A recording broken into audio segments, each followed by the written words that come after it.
প্রবল বৃষ্টির পর একটি অদ্ভুত বস্তু ভেসে ওঠে। স্থানীয়দের মনে কৌতূহলের জন্ম হয়। বিষয়টি যাচাই বাছাই শুরু করেন তারা।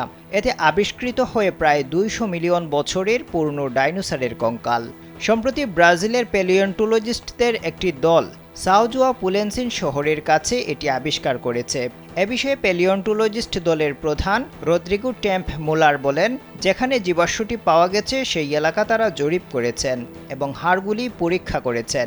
এই জীবাশ্মটি চলতি বছরের মে মাসে দক্ষিণ ব্রাজিল থেকে উদ্ধার করা হয়েছে। যখন তারা এগুলো উদ্ধার করেন তখন প্রবল বৃষ্টি ও বন্যার কারণে ১৮০ জন মানুষের মৃত্যু হয়েছিল। স্যান্ডেলিনা সো, রূপচর্চায় আভিজাত্য। এরপর জীবাশ্মটি নিয়ে এসে কয়েক মাস গবেষণা করার পর তারা বুঝতে পারেন এটি ডাইনোসরের কঙ্কাল। বর্তমানে তারা ডাইনোসরের সঠিক আকার এবং প্রজাতি নির্ধারণের জন্য কাজ করছেন।